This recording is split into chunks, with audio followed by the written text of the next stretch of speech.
It's showtime, folks. Welcome in Chase and Big Joe, 1025, 1063, the game here on this Tuesday. He's Big Joe Dubin. I'm Chase McCabe. Dr. Crane, Nick Frazier on the ones and twos. How we doing today? Doing great, man. Tuesday. We're halfway through January. So That's what's crazy. January's the worst month of the year. We're halfway through it, so it feels good.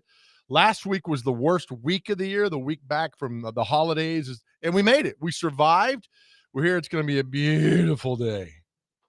Yeah, it's cold this morning, but yeah, it'll be a nice day for sure. So really looking forward to that. Obviously, as the NFL world continues with the Titans and their GM search. They've interviewed 32 people, it seems like, at this point. I thought you were right about that. Yeah, I mean, it feels that way. It's like I get an email every 5 minutes from Robbie Bourne saying the Titans have completed their interview with Joe Dubin, the assistant to the assistant general manager of the Green Bay Packers. Oh, so that's what the emails from Robbie say. I thought they might say something else. No, that's it. That's all they've said. When they send over, I hope somebody does. And I like that they do that because then you just kind of have a running checklist of, oh, okay, they've talked to this guy. I wish you could do that, get an interview, know you're not getting the job, and do the interview through Zoom and have like a cat filter. Like your face is a cat or a dog or just something crazy because you know you're not getting the job. Right. And just answer questions that you would just never, ever do and to be bizarre and crazy. And then they'll probably go, we're going to hire you. I'm like, oh, God. I didn't want this job. Didn't think I was going to get it, but who knows, man? It's just how's the wheel turns over at Baptist. What's it called now? St. Thomas, whatever it is, the facility headquarters. Yeah, St. Thomas. St. Thomas Ascension Sports Park. Yeah. So as they do interviews for their chief scout, that's a lot of fun. Yes. So John Spytek, who's been a part of the interview process, he's the assistant GM for the Bucks. He's going to get a second interview with the Raiders for their GM job. At this point, would you like it, Raiders or Titans? Raiders all day long. Did you ever think you would say that? Kinda. I mean, yeah, a little bit. I would Vegas Raiders. I mean, that's kind of cool. Titans. Tell me what stands out for the Titans to you. Nothing right now. Right. I mean, you'd be hired to be the GM, but you wouldn't really be the GM. No, you're not. Even though they say it's a real GM job, and why are they? They say a lot of things. So bad. No, I'd go Raiders all day. Also, NFL last night, the Rams beat the Vikings, and I'm telling you that it's the wild card thing is just kind of boring to me. I mean, this like Minnesota, you're done. I mean, now you're done.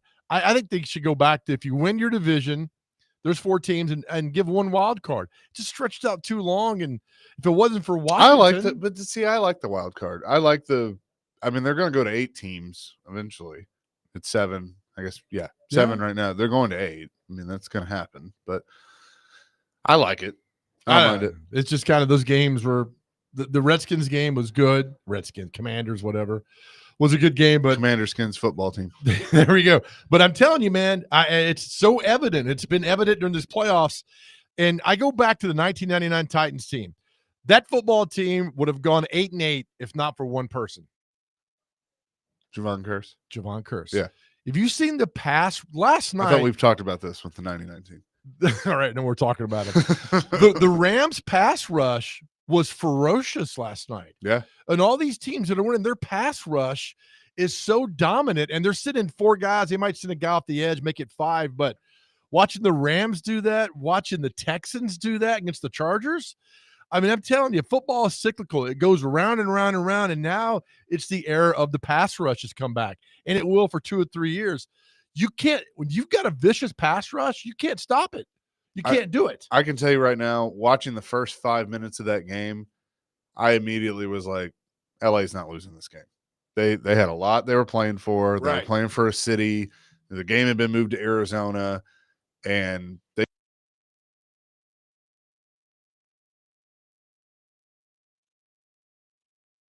and the Sam Darnold. I mean, this Sam Darnold talk. I mean, you keep him. All the Titans fans that say they want Sam Darnold, that's fine. I'm not going to poo-poo that completely, but you're basically getting Ryan Tannehill. That's who you would be getting. Yeah. And I'm not saying that's a bad thing. I'm just saying, you know what that looks like. Yeah. That unless everything's absolutely perfect around him, you're going to probably make the playoffs, but that's about all you're going to do. I agree. But I'm telling you, even in the college football playoffs, the pass rushes have been just amazing.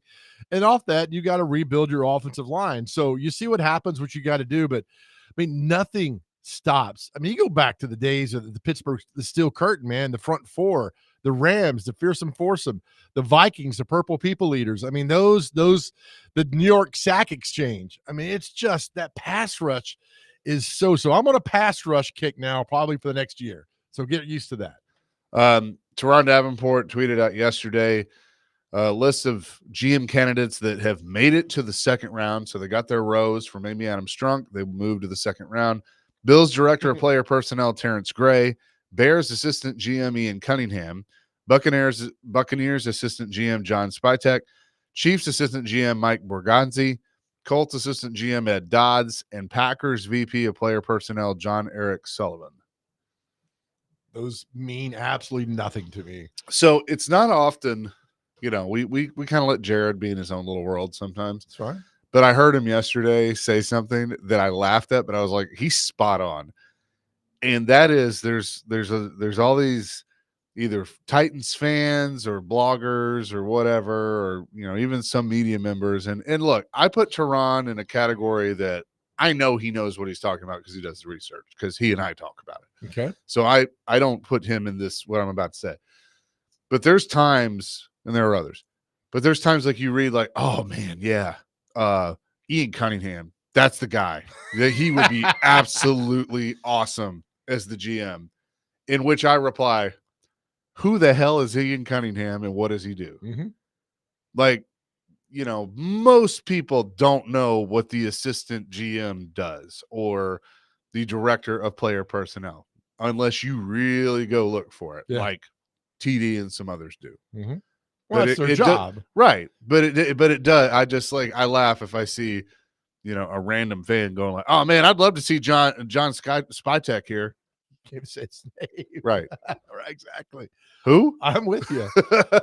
And all that. And plus the way they describe the job over the Titans land is that Chad Briggers have final say, but we're hiring a GM. That goes back to the whole damn offensive coordinator thing.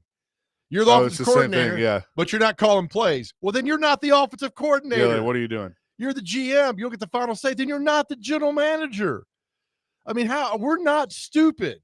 We're not. We might be dumb. We're not stupid. Yeah. Well, yeah. Right. Okay. Yeah. Give me that on all that. I'm fine with all that.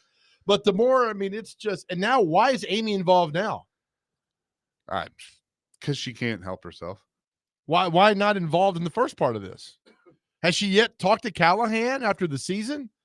They hadn't talked a week ago. They hadn't talked. I hope they've talked by now, and not by Zoom.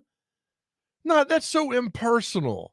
It's your football team. Come talk to these people. Quit being lazy. Come talk to these people. That's why I just get lazy. You know what? Two things I hate: misspelled words and laziness. There's no excuse to be lazy. There's not. I agree. There's not. 100%. So your owner is lazy. She's still the most disliked person in town. She's still lazy. So if you're going to meet these GMs, meet them all. Now you're going off these recommendations after the first interview. All right, what do we got now? Okay, I'll get involved now. Who does that? It's laziness. I agree. 615-737-1025. That's our phone and text line, driven by WilsonCountyHyundai.com. So continuing the search for a Titans general manager. Mike Keith made his debut on Vol Calls last night with Bob Kessling. So he is he's like, I read the article that Jim White did. His office is cleaned out. He's gone. He's in Knoxville. I talked to Mr. Keith this morning. He'll be joining us 10 o'clock on Thursday. Looking forward to that. He'll be there. Looking forward to having Mike on. Because we haven't gotten to do that a lot. He's obviously right. I get it. He apologized every time. He's like, look, I said, I'm just throwing it out there by chance. You get an opportunity. But I tell you, Mike Keith told me something years ago.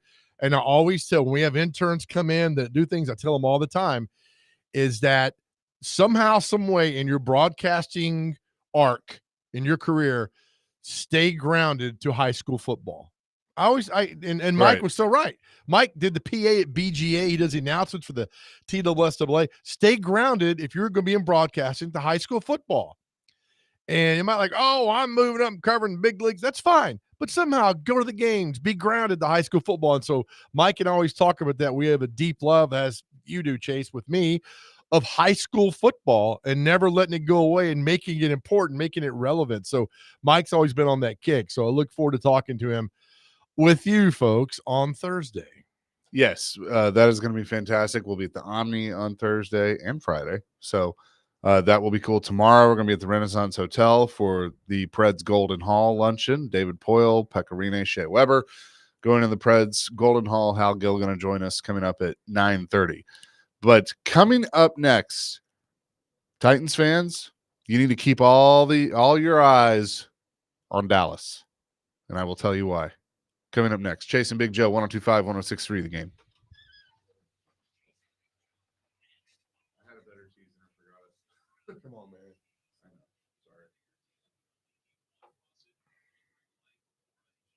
Sorry. Have him play that Alan Jackson song.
Little Alan Jackson bringing us back on a Tuesday. Chase and Big Joe, 1025, 1063, the game.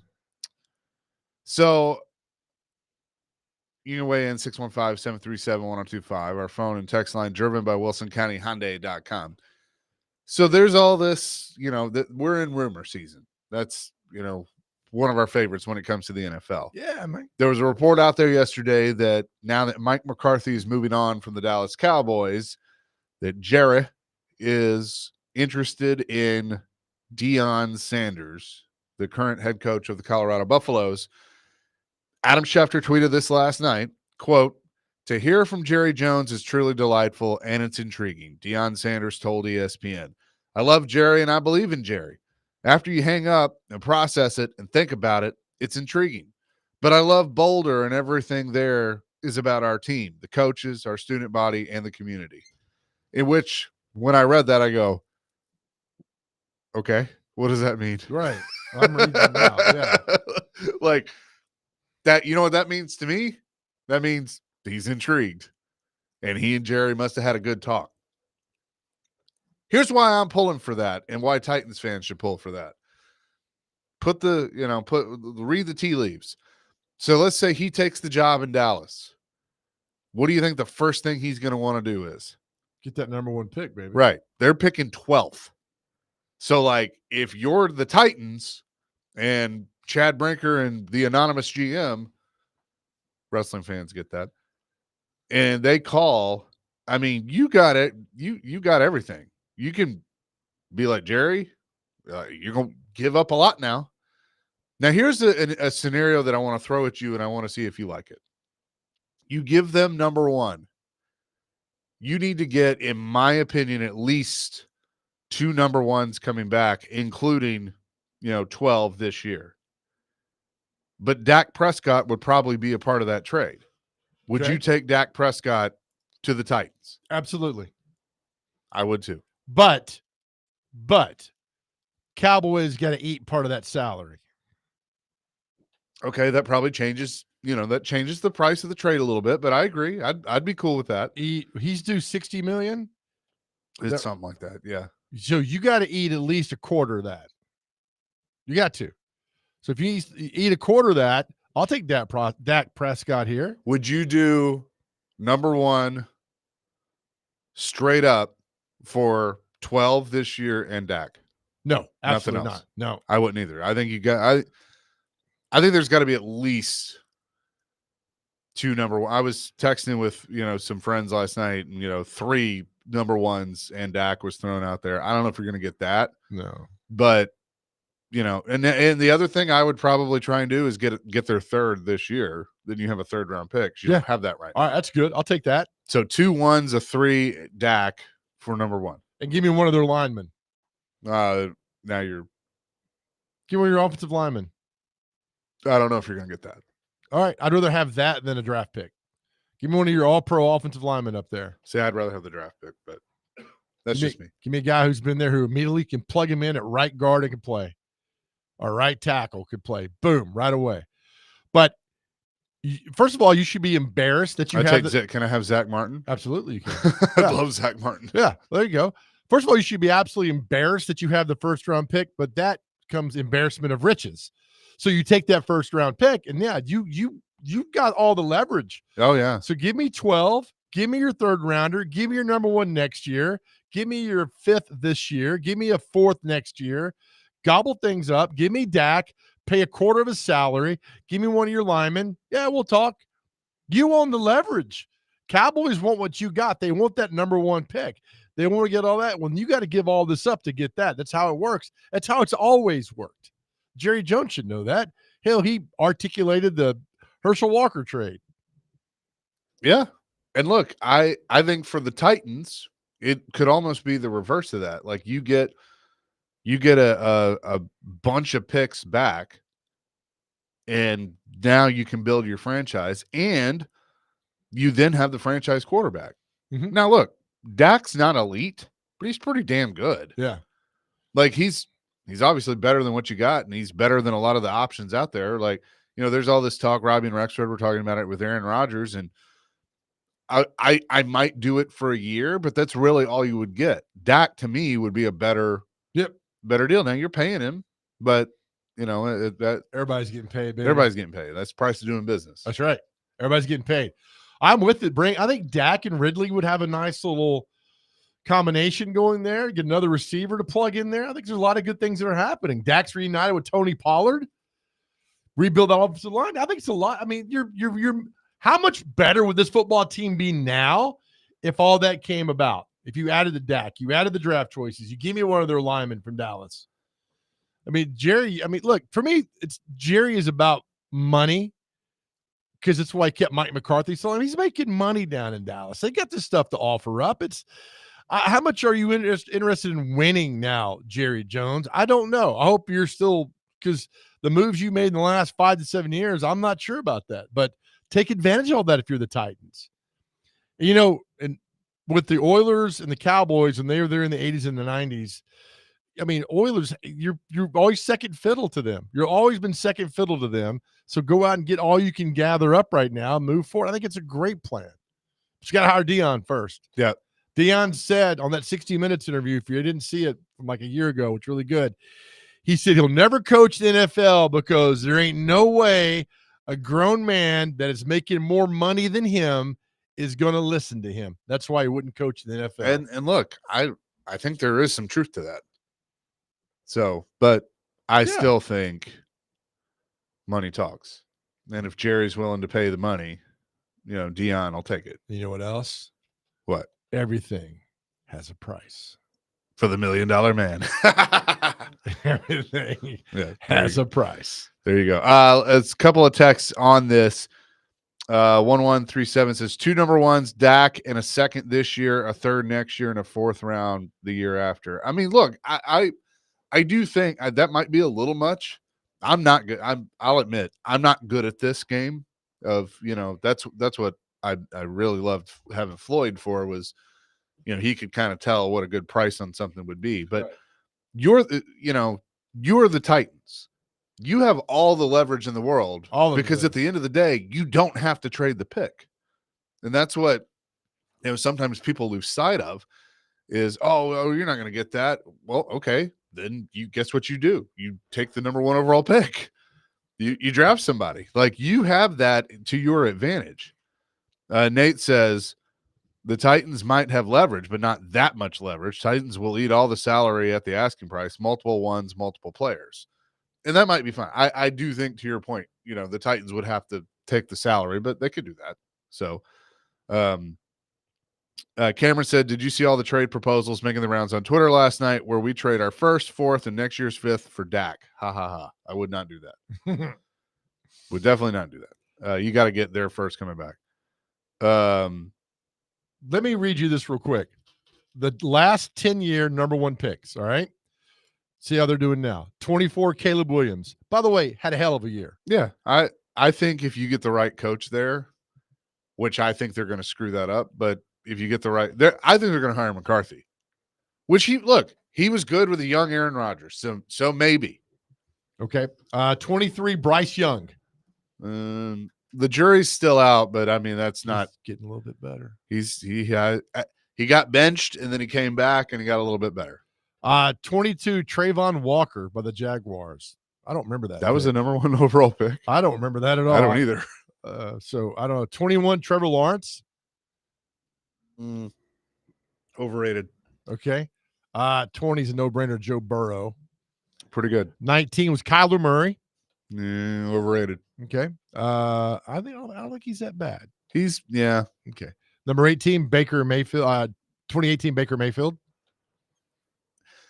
Baker is a really interesting discussion. I don't think he's lived up to the number 1 overall pick, but he's pretty good. And he's now found a home in Tampa. Now look, they got beat in the first round, but I don't know. He's a solid starter. 17, Myles Garrett.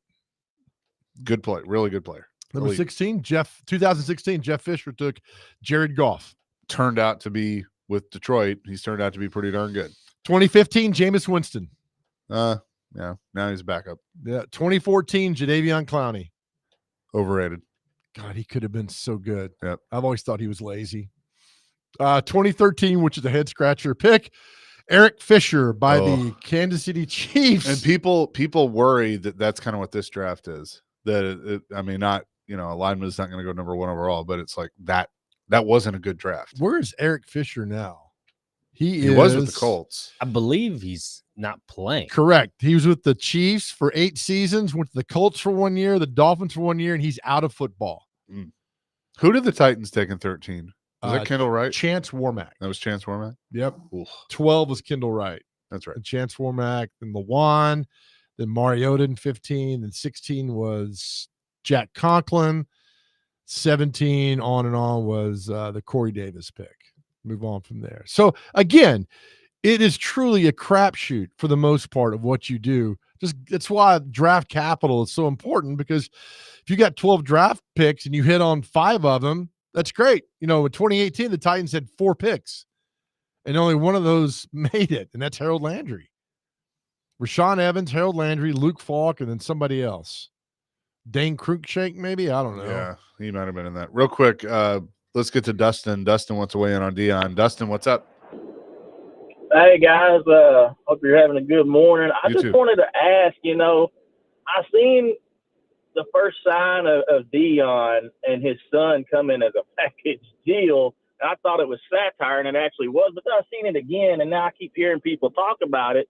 And I'm like, why would Deion want to come here other than his son? And I'm just wondering what the probability is. If we draft him, is Deion going to approach us? We approach him, a mutual thing? Like, what's the probability of Deion Sanders? And I like it because, like I've texted, he's a larger-than-life personality.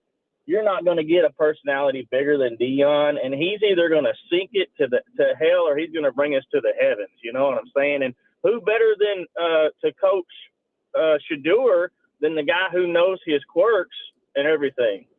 So you're saying the Titans should fire Brian Callahan and bring in Deion? No, but if it's a package deal and you want Shedeur that bad, you're kind of gonna have to, and then you lose the other father-son duo. Yeah. So. All right. It Appreciate happens. the call, Dustin. Thanks. Thank you, Dustin.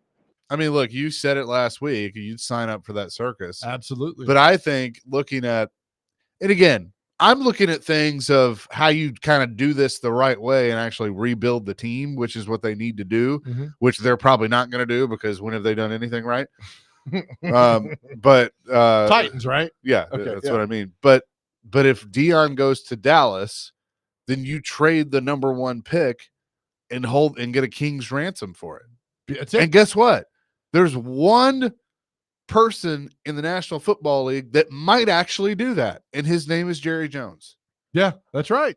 If you go in here and Deion says, here's what I want the number 1 pick. I want to take my son. Jerry's like, absolutely do this. And Dustin, to your point, and Chase, we've talked about this. What's one thing all NFL coaches want? The one thing they're all universal on, even though they won't admit it, they want power. Yeah. They all want the power. And if your head coach doesn't want the power, like I don't think Callahan wants the power, then I don't think you should be a head coach. I think yeah. Yeah. All of these successful coaches want the power. All Super Bowl winning coaches have wanted the power.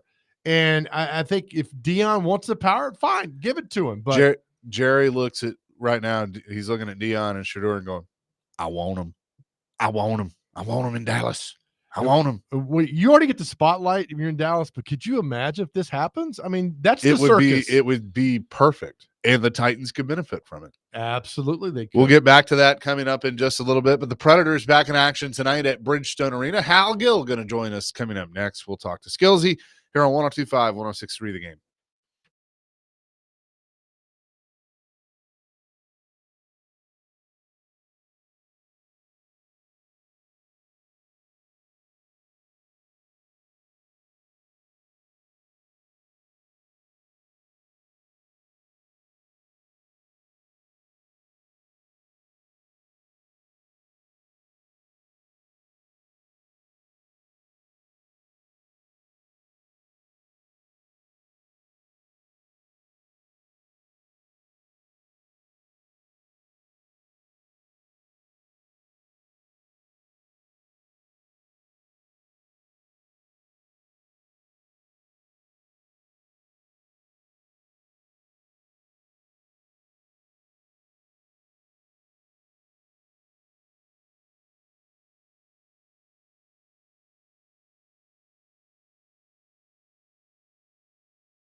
Chasing Big Joe, 1025, 1063 The Game. On this Tuesday, we are broadcasting from the Busy Bee Plumbing, Heating, and Air Conditioning Game Nashville Studios, home of the $99 yearly Beehive membership, where the buzz is always about great service. Predators back in action tonight at Bridgestone Arena as they get ready to take on the Vegas Golden Knights. We say hello now to Hal Gill, who is, of course, an analyst both on the TV and radio side.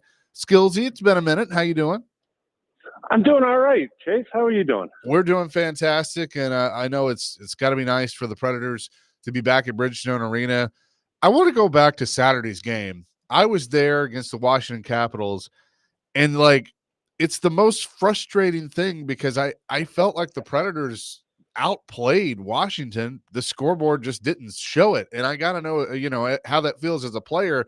It can't feel good because I really thought the Preds deserved to win that game. Yeah, that seems to be the story of the season, right? As you're playing some good hockey and you're missing chances, and I don't know if you saw the stat, but the Capitals have the best shooting percentage in the league, and the Preds have the worst. And so, you can see it right there as it unfolded. A bunch of chances, but the Preds couldn't capitalize. And maybe a good game, a solid game from the Preds. And then they give up 3 goals and then the empty netter. But it's frustrating, no doubt. And it's one of those things where I think as a coaching staff, Brunette has to say, do we change our style because our style isn't working, or do you have to ride this out and hope that it'll come around and guys will start scoring, because you have goal scorers. You have Forsberg, who's had a goal in the last 2 games. But, is that enough? You need everyone going, and everyone has low numbers right now. And is that because of the system and they need a change, or is that just because guys are a little bit snake bitten? And it's no doubt frustrating, but, you got to work through it either way. So you bring up Forsberg. He was on the show last week, and I brought up that he had just broken through and finally scored again, but he'd been a point per game player or over a point per game player, through that stretch. He just wasn't scoring goals. And so I asked him, do you feel like because of the guys you're playing with, you've kind of had to change your style up? And I could tell he really had to, think about that. And it's like, well, not really, but maybe a little bit. What do you see? Do you feel like because of who he's played with, he's kind of changed it up, maybe unknowingly, because you have so much firepower on that line? Yeah, I think there's certainly, from playing with O'Reilly and Nyquist, you're going to see a different Phil Forsberg rather than playing with Marchessault and Stamkos, so just by the nature of the way they play. I do think Phil, obviously, he's got an elite shot, and you can see the last 2 goals he's had have been labeled, dialed in, and just smoked. So he's got that shot. But really, if you look at all the success he's had, the big seasons he's had, a lot of those goals are coming in the interior, in and around the net. And Phil is kind of a sneaky player. I remember even as a young kid, he was, he had no muscle on him. He was 19 years old, and he was really hard to knock off the puck. Like he can get in there. He doesn't appear to be that way, but he can get in and around the net and be strong to play against. And that's where he can be really effective.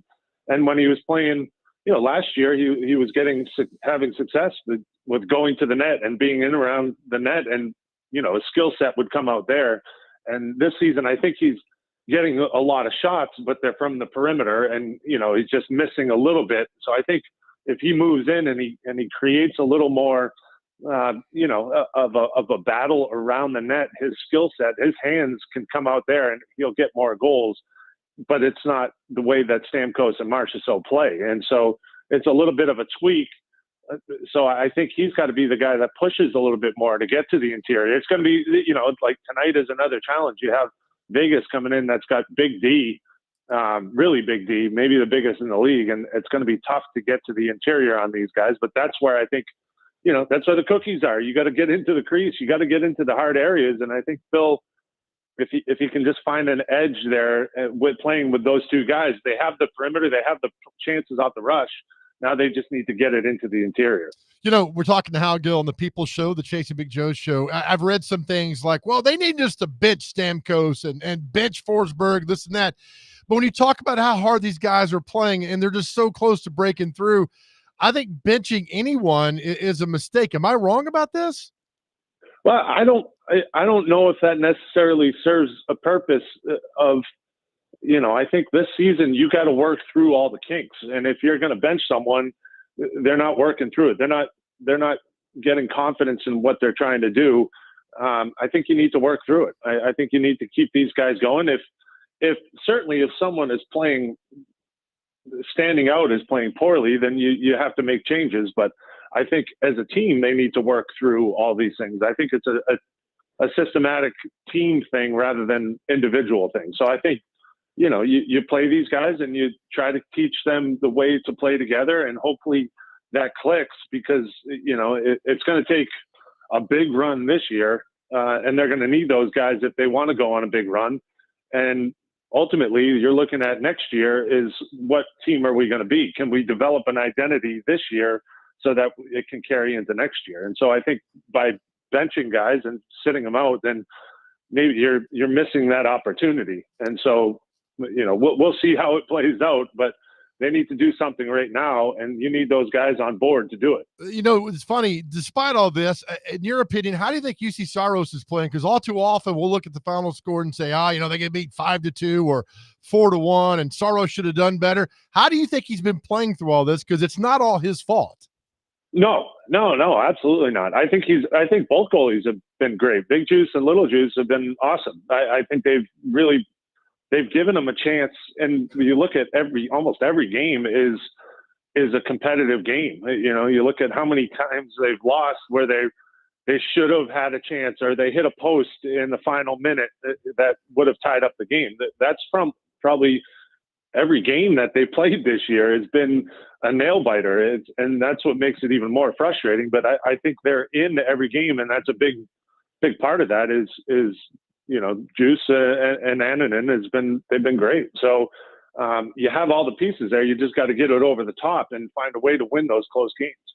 Hal Gill is with us on the Chasing Big Joe show.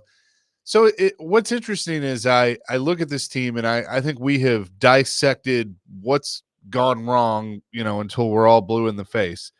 And, unfortunately at this point in the season, a miracle is going to have to happen, I think, for them to make the playoffs. But there's still a lot of talent on this team. So as you kind of look forward, what does need to change? Or is this one of those things where you really don't change a whole lot and you just kind of get away from it, and you take this season and you throw it in the trash can and then reset for next year, and then all of a sudden you kind of start seeing what we all thought we were going to see this year? Do you think that can happen, or is it just some tweaks here and there? Yeah, well, I think the injury bug has kind of crept in, and there's some injuries that have kind of slowed down what I thought was a perfect lineup. But if you do look at the lineup, you have an elite level top line that when they're going with Stamkos, look at those guys together. Just list those names on paper. Stamkos, Marchessault, and Forsberg. They should be good. They should be really good. And then you have, O'Reilly with Nyquist. When they were playing with LaRue, they had some success. I like the way that he plays. There's the Novak with Evangelista was something that was clicking, and they had some moments, and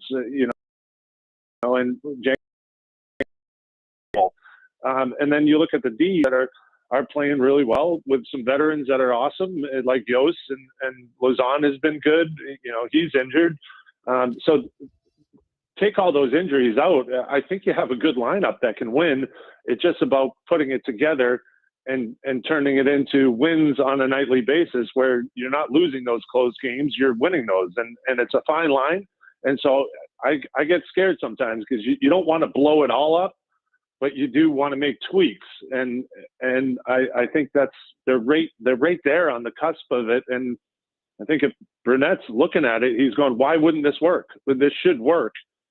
So, he's been patient trying to just let it happen.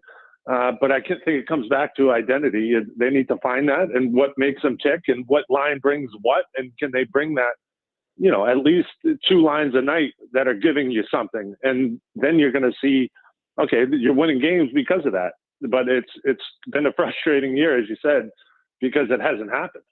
Hal, tomorrow the Golden Hall induction with David Poile, Pecorine, and Shea Weber go in. Well deserved. I want to ask you this.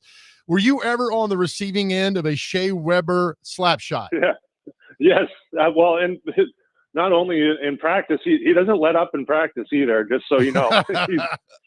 he lets it rip in practice.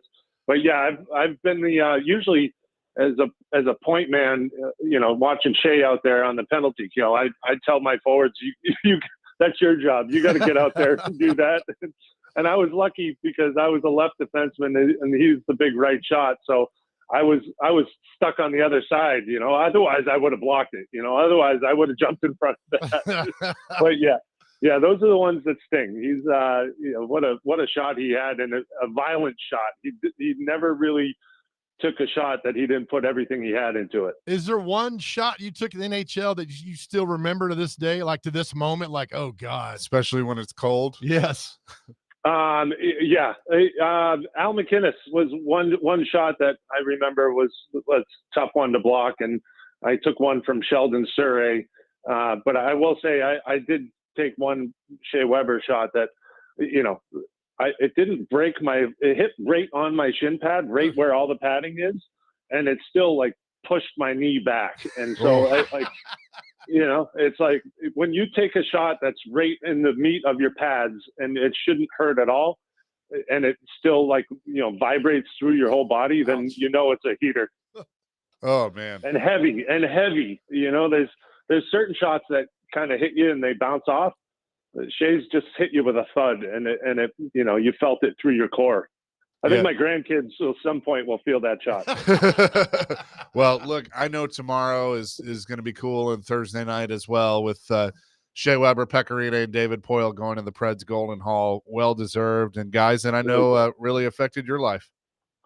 Yeah, great people, and I think the biggest thing is we're honoring them for everything they've done with hockey, but I think the biggest thing that they've done is their impact on the community in Nashville, and and Shea and Pex, certainly Poile, have all done that. They've all stepped up, and right when I got here, I was like, whoa, we are 100% into this community, and these guys have bought in, and so that's a credit to those guys to and not only not that they started it, but they certainly picked up the level and continued it and made it something special.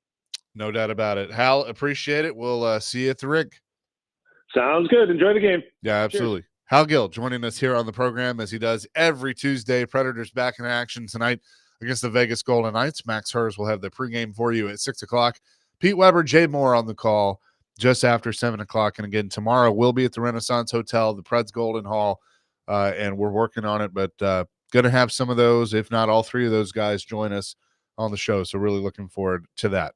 Coming up next, we get back into the Titans and the Dion talk. I'm not talking about Dion here, but Dion to Dallas and what that could do for the Titans in trading that number 1 overall pick. We'll do that coming up next. Chasing Big Joe, presented by the Omni Nashville Hotel, 102.5, 106.3 The Game.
Chasing Big Joe, 102.5, 106.3, the game here on this Tuesday. Nice. More Dallas. Good job. So if Dion ends up in Dallas, which, look, I'm aware he, told Schefter basically like, oh, it's great to hear from Jerry Jones, but, I love Boulder and all this stuff. He was non-committal. If you go and read the statement again, he was non-committal because he knows how to play this game. Absolutely. Now, guess who's got all the leverage, in that situation? Prime time. Because Colorado's going, oh, crap, here we go. And they'll go to, their main booster like, hey, we need to give Dion more money. Or, and Jerry's like, well, I want him, so I'm going to give him all the money. Bring him home. So look, Dion's in a great position. But the Titans should be sitting back here going, okay, let's watch this. And then the question will be how badly – now, look, Dion could go, I like Dak. Let's get Travis. Let's figure out how to move up where we can get Travis Hunter, whatever. But I think ultimately he wants his son. And so moving from 12 to 1 is quite the jump. Correct. And if you're the Titans, you're going to look at that and go, okay, we're willing to talk, but you're going to have to give up quite a bit. And that one of the pieces might be, hey, we'd like you to take Dak Prescott, which I think gives the Titans even more leverage. I would take Dak, but you're going to have to pony up and give us a crap ton of draft picks in order to do that. We've talked all along about the Titans doing this. Well, the Titans say, you know what? We're good. We'll stick at number 1. But thanks. Well, look, I mean, I think if they do that, that's fine. And they ask for the moon. But what if, all right, so Dallas says we want that, but what if who's picking 5th, whoever it is. Whatever team. And it says Raiders are 6. Who is 5th? Is that Jacksonville? It is Jacksonville. All right, no, let's go 6. Raiders. Okay. Raiders come in and say, all right, Dallas offered you this. We're going to offer you this. And it just that's the position you want to be in. The leverage the Titans have right now is something they haven't had since 2016. It's something you don't want because you're the worst team in football, but now you got to take advantage of it. John Robinson took advantage of it. He did. He did well. He traded down, got Conklin, he got Derrick Henry, and a few Did he other trade assets. down like twice? He might have. I know think they he went from 1st to 8th. And we're like, and Conklin's still playing. I know he got injured. He injured in that playoff game versus the Patriots, but he was damn good. And you got Derrick Henry. Kevin Dodd sucked, but you got Derrick Henry, and John Robinson knew what to do. Hopefully, Chad Brinker knows what to. No, this new hire has nothing to do with this. No, I said Byard. Oh, Byard. Yeah. I said hired. I hope, yeah. So I hope Chad Brinker knows what's in store for him. And if Chad Brinker screws this up, you're sitting your franchise back another 5 to 7 years. I mean, it's that simple. So I would talk to everyone. I would talk to the top 12 and say, what do you got? What do you want to do? Yeah. You think the Raiders would love to have Shedeur sent? They would yeah. love to have Shedeur sent. So the Cowboys, let them get into a bidding war. Let the Raiders and Cowboys get into a bidding war. And you just sit back and like, all right. There's another team I'd throw in there too. The Jets. The Jets at 7. Jets at 7. Look, you got teams that need a quarterback that I would pay attention to. Cleveland's at 2, so they can get one of the 2. Unless they just fall in love with one of them and want to move up one spot. Okay. The Giants at 3. The Raiders at 6. The Jets at 7.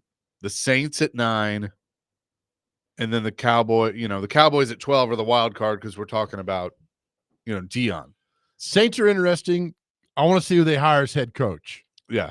And then we'll do that. But, I mean, the Raiders thing with Brady now and Mark Davis, I'm telling you, Chase, just sit back. You're like Joaquin Phoenix in The Gladiator.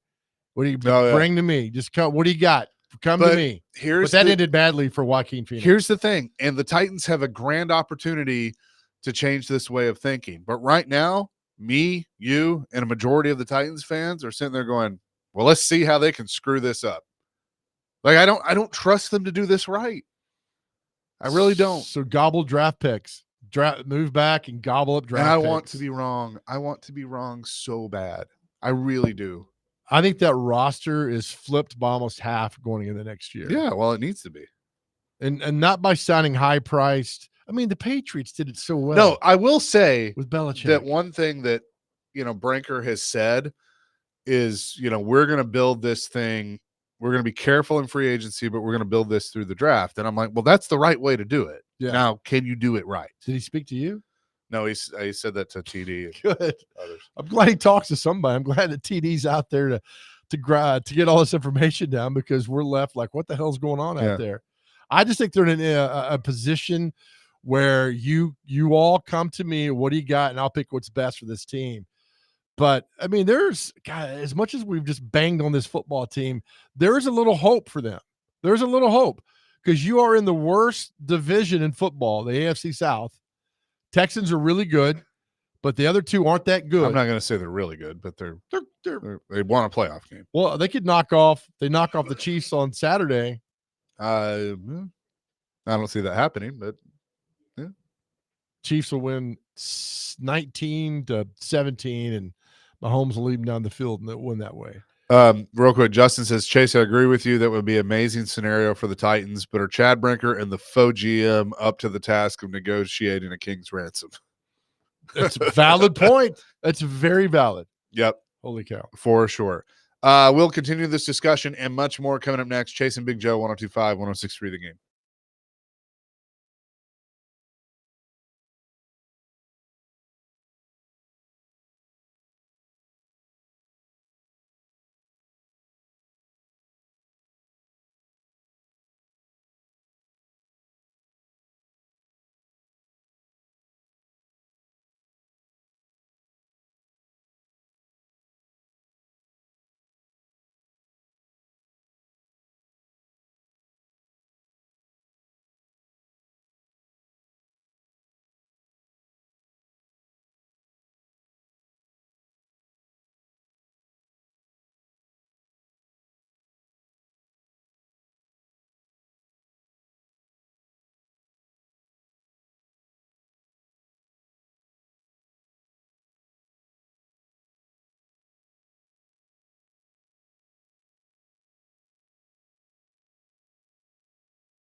Hour number 2, Jason Big Joe, 1025, 1063 The Game on this Tuesday. Hope you're having a great start to your day.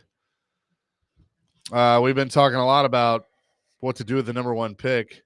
You know, what's funny, during the break, we've kind of mentioned all these quarterbacks, and, in this scenario, Dak coming back to the Titans if Dion ends up in Dallas. But you brought up, nobody talks about Matthew Stafford enough and how good he is. I would take Matthew Stafford in a heartbeat. I mean, watching him last night, in and out of the pocket, spinning around, naked bootlegs, getting crushed. Although did you see the forward pass that should have been a fumble? Yeah. So that was a weird call. That's like, if you're going down and he threw it like he was being bent over and shoved to the ground, and he threw the ball, and it was like not a fumble, but a forward pass. That was not a forward pass. I don't know what I don't know what that was. But anyway, He's good, man. I mean, he's damn good. He took a beating for years with the Lions, and now he wins a Super Bowl. And I wouldn't be shocked they go beat the Eagles on Sunday. I mean, I wouldn't be shocked by it. He's good to watch. So his deal is, he's 37. He's got 2 years left on the current contract. The cap hit is about $50 million that you would have with him. So you would have to, now they can get out of this now. So, there's a chance that, LA may go into kind of a rebuild or whatever. They don't have a lot of draft picks because they gave up so many, going through that run, but it paid off because they won a Super Bowl. Fans talk about the Titans need to build, fix the other areas of the team, which I agree with, and then get a stopgap quarterback instead of spending number 1 on either Shedeur or Cam Ward. To me, a Matthew Stafford would be the definition of a perfect stopgap quarterback, because you'd probably get 2, maybe 3 years out of him. Right. And then, hopefully in that time you kind of find what's next. But I still think now you'd have to give him weapons and a good offensive line and all that stuff. In Los Angeles. I don't think so either, but I'm just saying, the what if, that's the type I'd be looking for more so than an Aaron Rodgers or, Sam Darnold or any of the other guys that are out there. And that's with football today, quarterbacks can play into their 40s because they're so protected. You said Stafford's 37 years old. I love old NFL. I remember when he will be 37. Johnny's not even there yet. Okay. I remember when Johnny Unitas went from Baltimore to the San Diego Chargers, and there's an NFL things like, and they show Unitas and they say Unitas at 37 years old is a shell of his former self. And I'll never forget that, because it's like in Baltimore at 33 and 34, he was fine. But now that he's turned 37, he's a shell of his former self. I'm like, oh my God. So you look how far football has come with protecting quarterbacks and nutrition and weightlifting and strength training. It's just such a different game, because Stafford, as much as he was beat up in Detroit, he wouldn't have made it past age 30 if those rules would apply. He got the hell beat out of him with the Lions and still stood in the pocket and delivered. I think Matthew Stafford is the most underrated Super Bowl winning quarterback of all time. I don't think anybody comes close. That's so good. That's a really good. Well, because here's the category of good quarterbacks. He doesn't get recognized enough. Yeah, I mean, is he going to Canton? Stafford? Yeah. Oh, I'll drive him to Canton. Absolutely he is. I mean, I kind of think he should. I mean, to me, his numbers were kind of misleading because of the team he played for. Because he played for some bad Detroit teams. Awful. And he finally got. It's interesting now, and somebody on the text line, you can weigh in 615-737-1025. Our phone and text line driven by WilsonCountyHigh.com. Wes in Hermitage says, can we please get Stafford versus Goff in a playoff game in Detroit? It would be in Detroit. I would love that. Didn't we have that? I know they played in the regular season. Okay. I don't think it was a playoff game. Okay. I don't know. We'll see. I mean, so where LA's playing Philly, right? Correct. Yes. Yeah. Washington plays Detroit. I mean, I honestly think this Rams team could go into Philly and beat them, because I don't think the Eagles are all there right now. Right. Like they're the better team, but they're not playing like it. That So Eagles- I Although don't think it's a stretch. Eagles defense is pretty suffocating. And so, but the Rams last night, the pressure they put on Sam Darnold, who, by the way, is not going to get that massive contract everybody thought he's going to get. Somebody will overpay him for him, but Well, he might get franchise tag though. you're going to pay that guy $40 million? No. I no, but is Minnesota gonna sit there and go, man, we were, one bad game away from the divisional round. Like, do we bring him back or do we, Right. I get all that. they're in a tough spot. I mean, They're- if I'm Minnesota, I'd be shopping JJ McCarthy, because if you think about it, everybody saw what he did in the preseason. Obviously, he gets hurt prematurely, but then his stock is probably through the roof. So you got teams like Seattle. I mean, that's a good option. Sure. You're going to run it back with Geno Smith? Are you gonna give up a first round pick for him? Because I think that's what they're gonna want. Well, probably so. Yep. Seattle's got their hands tied. They do. You're right. That's a good point. With all that, I don't think said. you're off base there. I mean, I definitely think if I'm Minnesota, I'm gonna shop him, but I wouldn't personally give up a first round pick for him, but there are GMs that would. Think about that. They were 14-2 on the precipice of being the number one team in the NFC. Detroit exposes them. They flustered Darnold like he did with the Jets. Rams last night sent the farm at him. He couldn't handle it. Terrible. And so I don't know. Troy Aikman had a good thing about, that massive contract. Is it worth it now once you see how the bad of that is on a good team? And by the way, the Vikings are one of the most hapless franchises, man, in all of sports. Yeah. All right. So, Chase, I got this. This is really cool. We'll talk about unbreakable NFL records. What do you think overall in sports? We're going to get to the next segment. What's the most unbreakable sports record that you think right now at the top of your head? You want me to answer on the other side? If you got one right now, you can, but yeah. I don't know. I think DiMaggio's hit streak will never be touched. Yeah, the hit streak. Because once you hit 30 games, all the media shows up, and then it's like, holy Yeah. cow, it will never happen again. So coming up next, we have unbreakable NFL records. And you might think, when you hear this list, you'll be thinking, holy cow, is this serious? So we're going to read those for you and have Chase and Dr. Crane kind of guess these things. This will be fun coming up next. We'll do that coming up next. Chasing Big Joe, presented by the Omni Nashville Hotel. Hey, also, don't miss Smashville Live tomorrow night at Brewhouse South in Cool Springs at 6 o'clock. You can see Predator star players up close and personal. Also get autographs and pictures. Jeremy Lozon and Cole Smith will be the guests tomorrow at Brewhouse South in Cool Springs here on 105, 106.3 The Game.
Chasing Big Joe, 1025, 1063 The Game. We're broadcasting from the Busy Bee Plumbing, Heating, and Air Conditioning Game Nashville studios. Home of the $99 yearly Beehive membership, where the buzz is always about great service. I do have to apologize to my co-host. You were correct. Thank you. The Rams and the Lions did play last year Thank you. in the first round of the playoffs. Thanks to Steve for clearing that up. And you continue to only have been wrong one time, and that was 1984. Walter Mondale. Yep. I thought he would take it. Walter Mondale. To your question, sports records that will never be broken. Yep. Now that I had a moment to kind of think on it, there's two. Okay. In NASCAR, 7-time champions. There are 3 of them: Richard Petty, Dale Earnhardt, Jimmy Johnson. I don't think anybody will ever get 8. I don't think about to get 5. Yeah, I mean, Joey Logano's at 3. I could see him getting 1 or maybe 2 more, but I don't think he gets to. God, how dominant. 7 Just or 8. 7 of those. Yeah. And Jimmy, Jimmy's a Hall of Fame driver. He's very, very good. He won a ton of races, but he, in the old system in which Petty and Earnhardt won their championships, Jimmy would only be like a 5-time champ. Who are they again? Richard Petty, Dale Earnhardt Sr., and Jimmy Johnson. how many's like Walter Path? Walter has 3. So you're talking with those 3 guys, you have 21 championships in what, 60 years? Yeah. Because NASCAR only started like mid 60s. Is it right around there? Or Well, no, 48. is it 48? Yeah. So Richard, But Daytona wasn't until 60, right? yeah, because they still raced on the beach. Right. And then the other one, nobody will break Jack's major records in golf. Tiger's at 15. Obviously, he's not going to get there. Jack has 18. I don't think anybody hits that because no one playing right now is even close. That's right. So we all talk about these. Nobody ever talks about NFL records. Yeah. They never do. These are unbreakable NFL records right now. So Jerry Rice has 23,000 career receiving yards. The next closest one to him is DeAndre Hopkins with 13,000. That's close. And so DeAndre's not going to get 14,000. All right. Consecutive starts. Brett Favre had how many consecutive starts?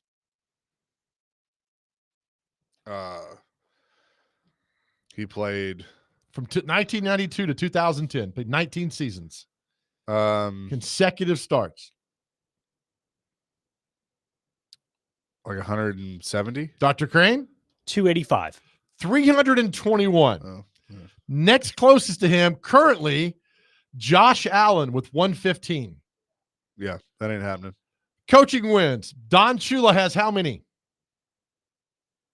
Well, Belichick's like 9 behind him, or 12, or whatever. Belichick It is. ain't active, baby. I know, but I don't know. 347. Okay. Who's next closest active to Don Shula? Either one of you. Andy. Andy Reid, 273. Nearly 60 behind. Yeah. Rushing TD titles. Jim Brown had 8 in his career. Actively, 2 guys have 2. Can you name the 2 starting running backs who have 2 rushing TD titles? Jim Brown had 8.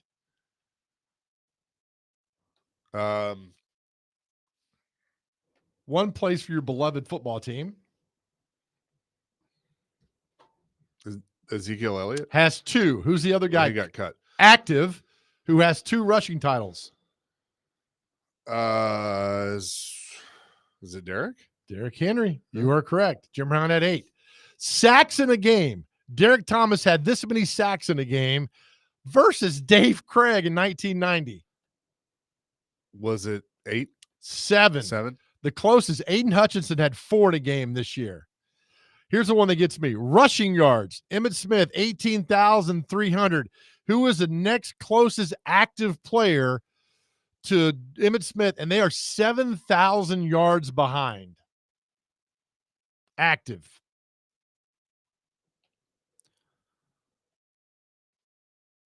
Derrick Henry. Derrick Henry has 11,400 yards to get there.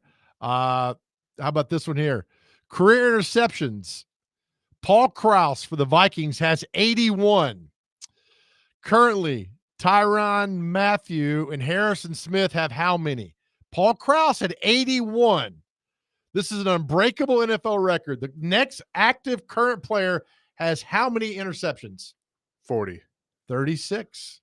Well done on that. And then finally, one more. Let's do with this here with where'd he go? One more for our man.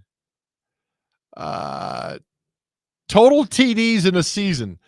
LaDainian Tomlinson in 2006 had 31 actively. Who's the next closest player? Total TDs in a season is It's only 31. 31 in a season. Active. It's your man again. Derek? Derrick Henry had 18. So you go. These are unbreakable NFL records. The one that stands out to me is receiving yards. Jerry Rice, 23,000. The next closest is only at 13. In a passing league, that's the next closest guy. Now, it might change in 4 to 5. I think Jamar Chase will get some of those if he stays with Burrow. But overall, we always talk about records happening in baseball and some in basketball. Very rarely we talk about football. But Emmett's record is going to stay. I mean, you're talking Derrick Henry 7,000 yards away. That's another 4 to 5 seasons at a high level to do that. This shows you the level of how these guys played. And yes, football has evolved and officiating has evolved, and they're calling more and more of this and that. But still, I mean, Emmett's record was just, you look at that now, it's like, holy cow, amazing. That's how you look at it. Job, Dr. Crane. Is Julio Jones not on a team? I don't believe so. Because if he was considered active, he'd be ahead of DeAndre. According to this list, these are active guys, man. So, You know what? A couple years ago, he signed with the Eagles on like Yeah. the practice squad. and I got know he did the elevated. Bucks, Yeah. but other than that, I don't know. No, he is not on a team. It's interesting. Like even non-active players, you look at Jerry Rice, you know who number 2 is? I like this. Active Yep. No, overall. not active, just overall. How many yards? 17,492. Oh gosh, hold on. God, I don't know. Larry Fitzgerald. Gosh. Numbers 3, 4, 5, 6, 7 are all in the Hall of Fame. Irvin? No, probably not. And Larry will be in the Hall of Fame. Yep. But Tim Uh, Brown? Tim Brown is 7th, Okay. 14,934. My And I man. would say 8 will be in the Hall of. Well, he's been up for it, but he's not in yet. Who's 8? 8 is Steve Smith. Okay. Marvin is 9. Chris Carter, one of those? Chris Carter is 13th. Jeez Louise. All right, give me 3. It's my quarterback. It's my teammate. Trill Owens is 3rd? Yep. I guess he played forever. 15,934. All right, 4th? Randy. Okay. 15,292. God, they're so good. 5? Bruce. Isaac Bruce. He's 5th all time? 15,208. Holy cow. 6th is an interesting one. He's still playing or did he No, retire? he's retired. How long did he retire? 2013. I don't know. He is not a wide receiver. Tony Gonzalez. Yep. Isn't that amazing? Yeah. He's 6th all time. And then let's see. Reggie Wayne's 10th.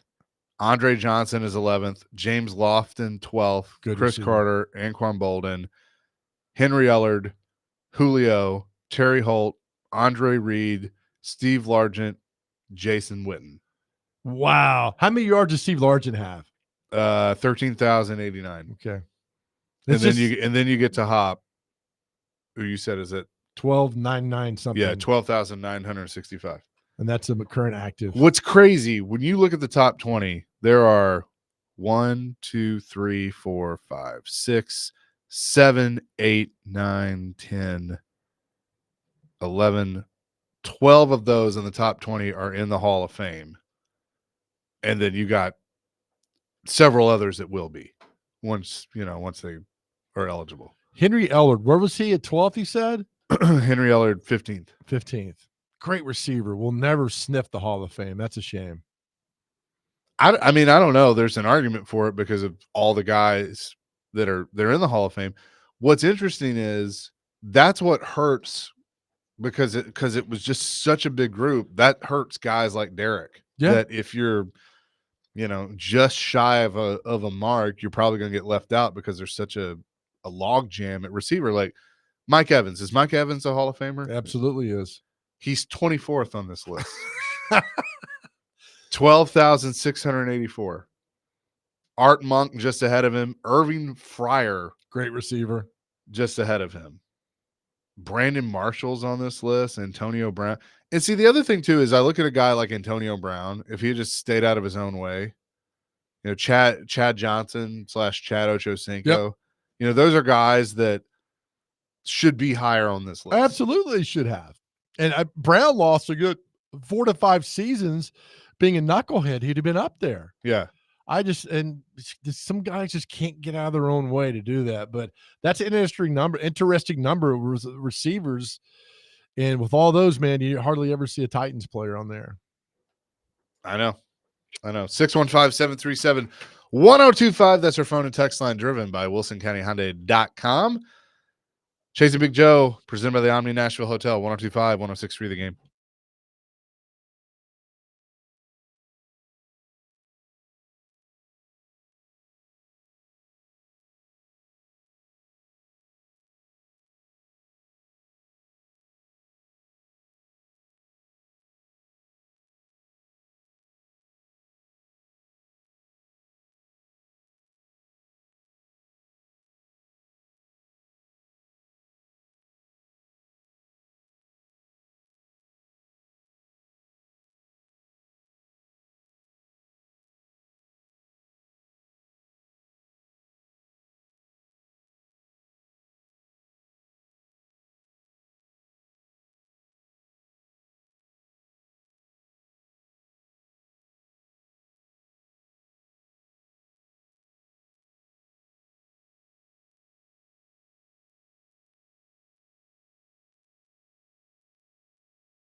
Chase and Big Joe, 102.5, 106.3 The Game.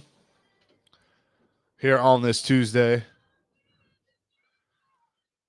Donna Summer? Is that who this is? Yeah. All right. Look at you. I know my music. Yes, you do, man. I can Cutting see, edge. I can as see you Willie right would say. now with Natchez Trace cutting a rug and your bell bottoms and your white patent leather shoes. Then head over to Patrick's on Murfreesboro Road, cut the rug there. And I bet you when you dance, I swear to God, Dr. Crane, I bet when Chase dances, he does the double gun. Oh, 100%. I do the I do the Ricky makes fun of me all the time. I do the, my arms kind of go up and down, like, and I kind of try and move my hips. I cannot dance. What did Eddie Murphy call it? The white man overbite? It's something like that. Yeah, but I bet you're double guns and you're just doing this the whole time, man. Yeah. The 70s must have been like a fun. See, I feel like I missed out on, I feel like I would have thrived in like the 60s or 70s. In a leisure suit. What? you would have looked fantastic doing that stuff. I mean, the 80s probably would have been fun too, but 80s were a lot of fun. 20. I mean, look, man, every day's fun. Yeah. It is what you make it. Every day you wake up is a good day. Amen, brother. Every day is good. Is a good day. 615-737-1025. Our buddy Clay wants to weigh in on the NFL playoffs. Hello, Clay. Morning, boys. How we doing? We're doing fantastic, sir. How are you? Doing wonderful. Big Joe, What's up, Clay? not donuts day today. Did you use the gift card that I gifted you? I have not used it yet, Big Joe, but I will be using it. Okay. Well, thank you. Well, you're a good man. You use it whenever you want. It's interesting, guys. I wanted to draw a parallel to the college football playoffs and the NFL playoffs as far as most of the games, have been so one-sided. You had a really good game between the Buccaneers and the Redskins. And I'm sorry, I always call them the Redskins, the Commanders. How dare you. And then you had the Penn State and Penn State got beat by Notre Dame. Notre Dame. But anyway, don't y'all think, and I thought this going, into it, it seems like to me the AFC and the NFC on both sides are going to come down to possibly the top two seeds on each side. I think Detroit is going to be hard to beat probably. And obviously the Chiefs are going to be hard to beat. I think the Baltimore-Buffalo game is going to be probably pretty good. That's going to be a hard-fought physical game. Yeah. But it's I honestly want someone to beat Mahomes. I respect Mahomes. I just don't like it when a team, dominates, although I guess would they be the first team ever Yes, they would. 3 straight? to do 3? And I know the Cowboys did 3 in 4 years, but they'd be 3 in a row. So that's pretty impressive. But anyway, I don't have a dog in the hunt. Obviously, being a Cowboys fan and a Titans fan, and the Titans are a mess, as I stated the other day. Well, hold on, Clay. Don't be mad at the Chiefs because they're good. That's not their fault. No, it's not. It's not their fault. It's not their fault. They're good. But anyway, huh? I mean, that's a good football team. And I'd like to see a 3-peat. We don't see records broken often anymore, as we just talked about our last segment. So I would like, if they go 3, let's do it. And the point is, very rarely do we see upsets anymore. That's what you're getting at. Very rarely do we see upsets anymore. Yeah, Washington beat Tampa Bay, but was that really an upset? Rams beat the Vikings. Was that really an upset? We don't see upsets anymore. I don't think it's an upset. I think they're too evenly matched. I mean, what's the last great upset? Villanova over Georgetown in the 85 finals? I think that might have been. Yeah. They shot Villanova shoots 75% for the game, something like that. I remember watching the game. The game was played at Rupp Arena too. Remember that? Correct. That's correct. When was that? 85? 85. 85. Raleigh Messamino. Nice. So Memphis State anyway, was in that. Correct. Anyway, I didn't call yesterday. I just thought I'd call in and tell you I love you, boys. We And, love you have a more, fabulous buddy. day. Have a fabulous day, guys. Okay. Thanks, All Clay. right, pal. Appreciate you. Always enjoy when Clay. But think about it. We don't Calls see what's the last great upset in the last 15 years I'm sure we're missing one. I mean, here's the thing. When at the championship level. I don't know. Really? I mean, I stopped following baseball, so I don't know. I mean, with the Braves when they won over the Astros in 21, was that an upset? No. I'll just put it out there. Tennessee beating Alabama, and then this past season, Vandy beating Alabama. Well, he's talking about championship. At that I mean, you could lose individual games Yeah. during the season, but I'm talking about when you get to that playoff level, championship level. That's tough. I mean, the good team is the good team that's going to win. Right? I know we're leaving somebody out. Yeah, we are. Eagles over the Patriots in 2018. Yeah, I'll kind of give it to you, but that was a damn good Eagles team. Yeah, but I mean that was a pretty good Patriots team too. So, So, like in the college football playoff, at SMU run the table, they'd be like, "Oh my God, look at this team here." when the Buck, well, no, that was Brady. Do you count Brady and the Bucks beating the Chiefs? No, that's good. That defense for the Buccaneers was damn good. So I'm saying you get to that level, upsets very rarely happen anymore on that level into the playoff level. Because I'll argue Washington was a better team than Tampa Bay going into that game. What about when the Seahawks beat the Broncos? That was a pretty good Broncos team that And just got was destroyed. on Peyton's jock and like, Yeah. they're going to win. And Seattle beat the tar out of them. Yeah, I'll give you that one. Yeah, and then obviously both times the Giants beat the Patriots in the Super Bowl. Yeah, especially 07. 07. Yeah. I'll give you 07. Because that would have gone down as the greatest. That would have gone when the down. Saints beat the Colts in 2010. Oh, that's a tough one. If I have to think about it, no. But the 07 team, yeah, because that Patriots team, had they won the Super Bowl, would have gone down as the greatest sports team of all time. But you didn't win the championship. You didn't finish out. Ricky's got a good one. UMBC beating Virginia was a big deal in March Madness. It was a 16 over a 1. That was the first time ever. Yeah. I'll give you that one. But again, that wasn't on the championship level. But I'll give you that one. That's the tournament. I mean, I would consider any. That was the first one. I'll give it Yeah. to you. Yep.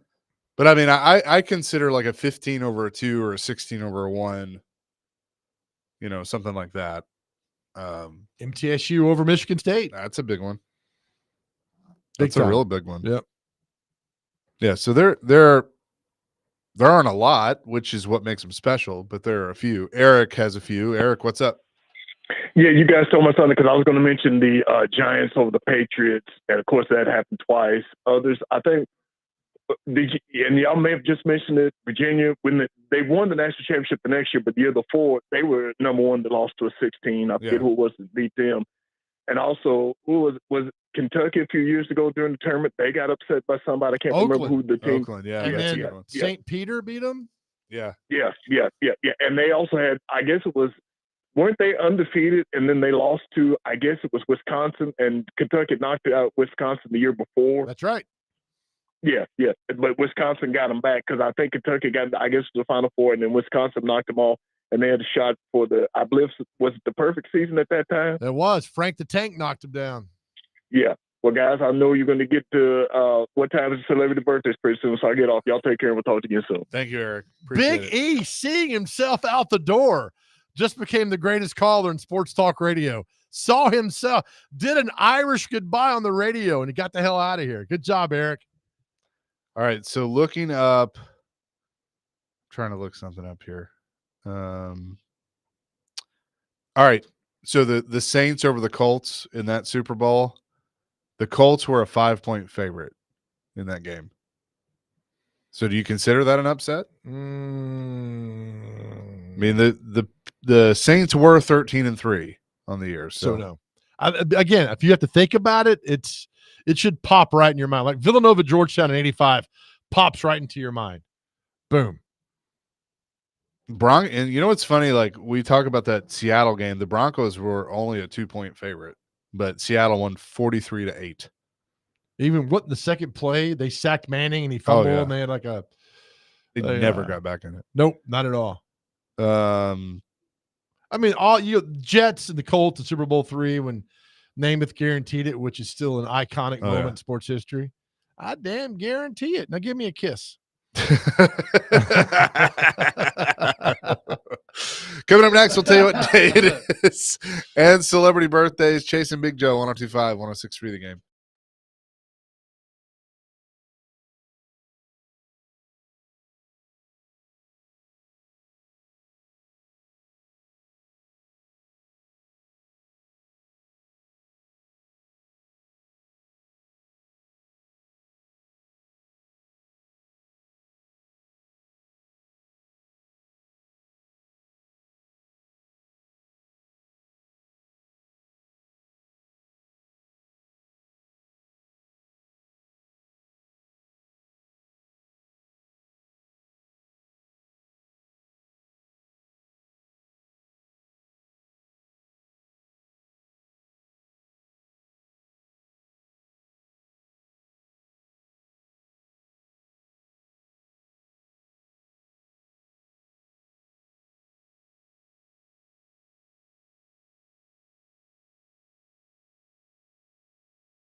Chasing Big Joe on this Tuesday, 102.5, 106.3 The Game. Hope you're having a wonderful day so far.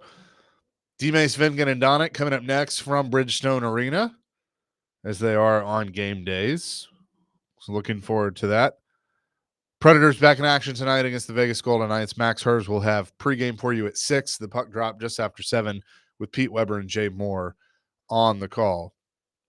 It's funny, they're showing old divisional matchups. I love the Brady Manning matchups with Indy and New England back in the day whenever they would meet in the playoffs. Oh, I think Manning got the best of him one time. Is that right? That seems right. In the 06 when they went to the Super Bowl and won it that year. But yeah, they'd go to New England and Rodney Harrison would eat Manning's lunch. Oh, yeah. That was always good. With that, let's get to what day is it and celebrity birthdays. Well, gentlemen, looks like we're in for a treat today on this list. But You're a treat. oh, well, thanks. We have a Caesarean section day, so it's about Caesar. No. Yeah. All right. We also got international. No. Hang on, no. You Yeah. don't get to. It's not a pizza. No, I know it's not. It's not a salad either. Caesarean. No, I said Caesarean. No, pizza. Caesarea.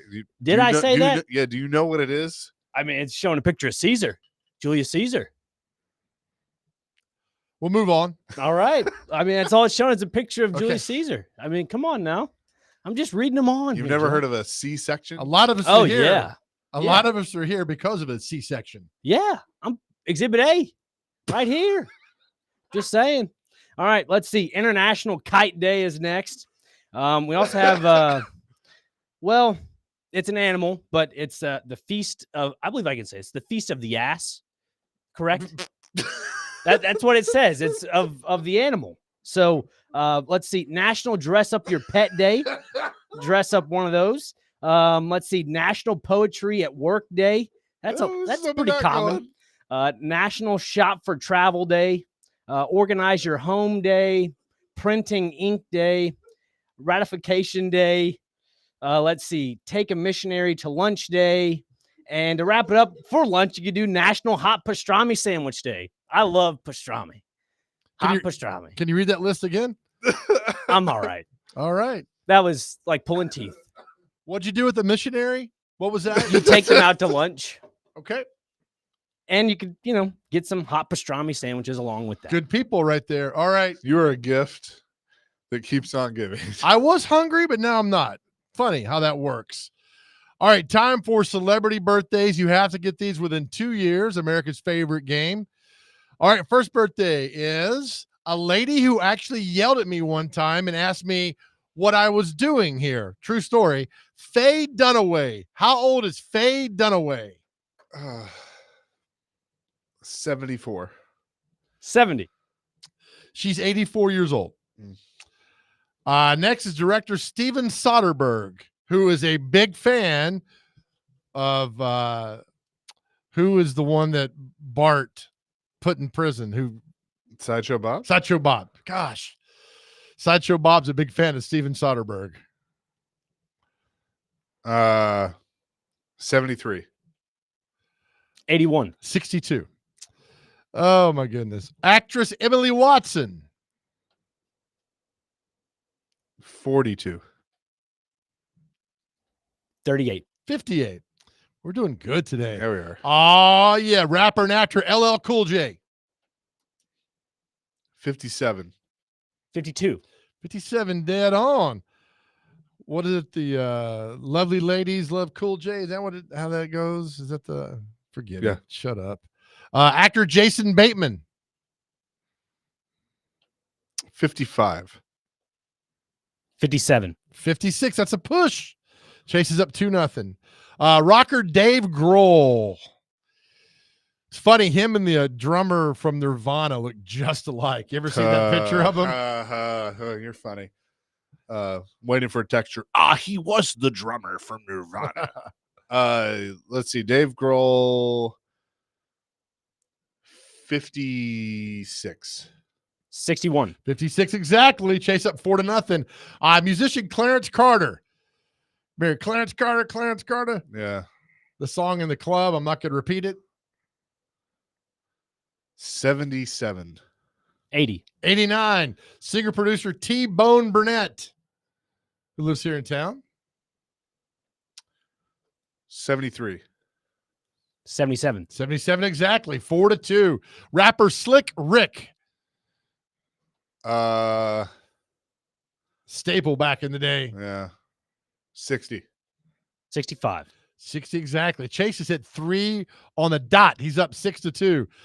Guitar player Zach Wild, who lives here in Nashville, played with Ozzy Osbourne, the Black Label Society.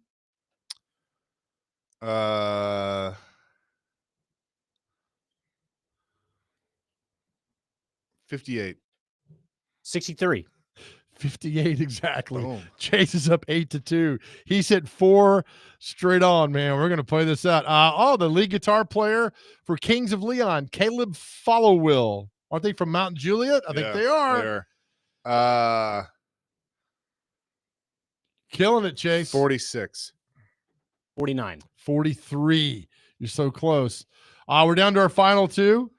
And the hot rod stock car guy, the fast guy, Don Garlitz. What do you call those cars? The drag cars? Drag cars. There we go. Drag cars. Don Garlitz. Chase, you're up 8-2. 52. 55. 93. Oh. And finally, former Marshall quarterback Byron Leftwich. How old is Byron Leftwich? Chase, you have a chance to reach double digits. We've only done maybe 5 times in this game. 47. 52. 45. Ah. Chase wins 9-2. Well done. Thank you very much. That is going to do it for us. DVD coming up next. As we always leave the show to our guys out there, if you're struggling on your cell phone, you can dial 988. You can text 988.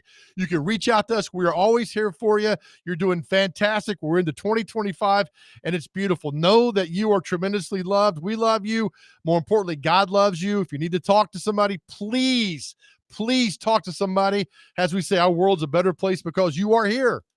Amen to that. Peace, love, rock and roll. DVD coming up next. 102.5, 106.3, The Game.